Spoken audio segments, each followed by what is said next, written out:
Okay, so this is the start of what's going to be a series on map design for ZGA. That is the elements of map design specific to gameplay rather than aesthetics or anything else. Now obviously this is a somewhat subjective topic, so these are really just my theories, and they are just that on what makes a map fun to play on. Another thing to keep in mind is that this is going to be under the assumption that the players are playing to win. If you just want to make a map for, messing around with, it's really a very different kettle of fish.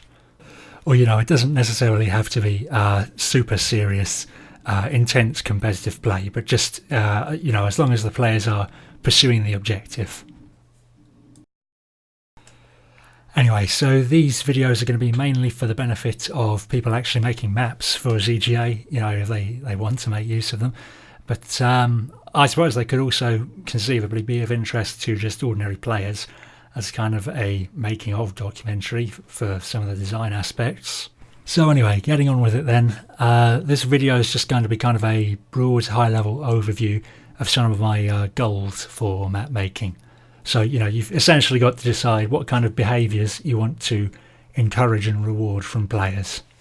In later videos, I'm going to be going over some of the specific ways you can encourage and reward those specific behaviours. And before I go any further, I'd just like to reiterate for the last time, so I don't bang on about it later, this is all essentially subjective. You don't have to agree with what I think is fun, and you don't have to agree with my ways of encouraging those behaviours that I think are fun.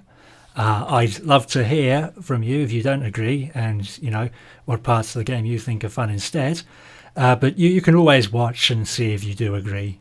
Okay, so I've broken down what I want to achieve overall with the design of the map into kind of 3 core goals.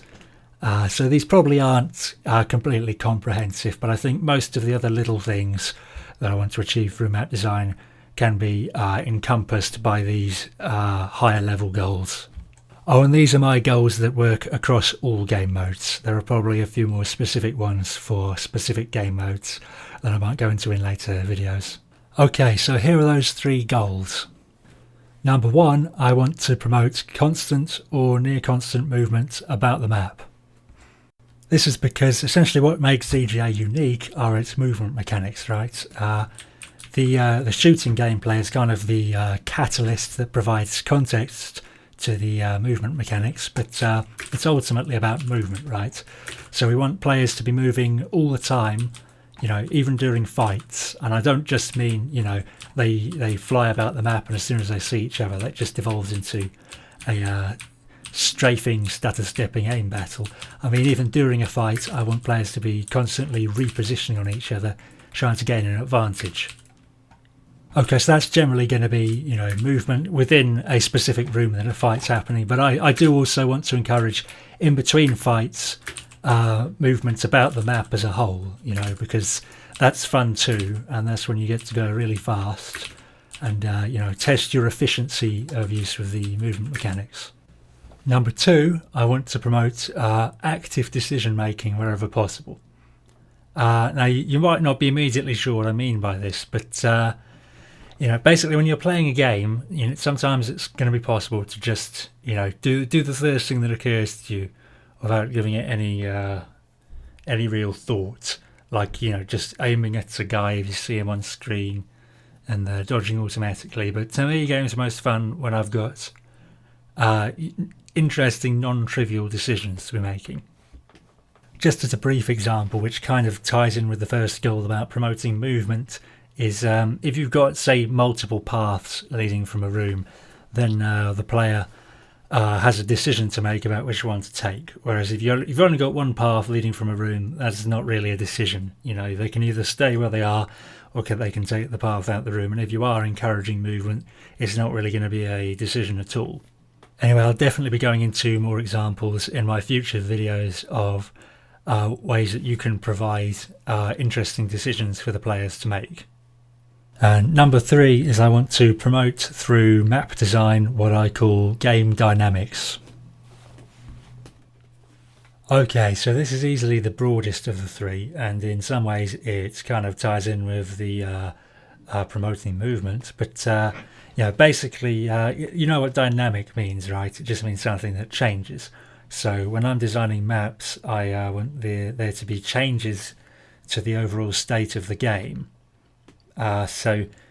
For instance, if you're just having these constant full-on battles all the time where you're just flying at each other, that's great, but it's more dynamic if there's something else in between, such as going off looking for weapons, or even like if one player gains an advantage, then the other player starts playing more defensive. Like, that's dynamics, right? And to me, at least, the full-on head-to-head battles have more impact, and they're more fun if there's something in between to punctuate them. And again, I'll be going into some specific ways you can promote dynamics through map design in later videos. But just as a quick example to help you get the overall concept, you could, for instance, design certain parts of the map to better facilitate defensive play, which will enable a player to, back off and play more defensive if they're losing a fight. Okay, well, those are the 3 goals I personally keep in mind when I'm designing maps. Probably that's not enough information to do anything practical with, unless you do some theorising of your own. So what I'll do in various future videos is just break those things down and show you some examples of how I use them in my level designs. They aren't my only design goals for ZGA overall, of course, but they are the main ones I can think of that it's possible to reinforce through level design.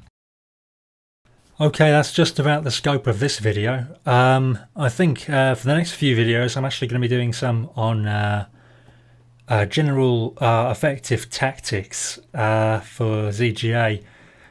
Reason being, one of the core ways I encourage these various behaviours is by offering an advantage to the player by doing them. So obviously then it's very much relevant to know what kind of things actually confer an advantage.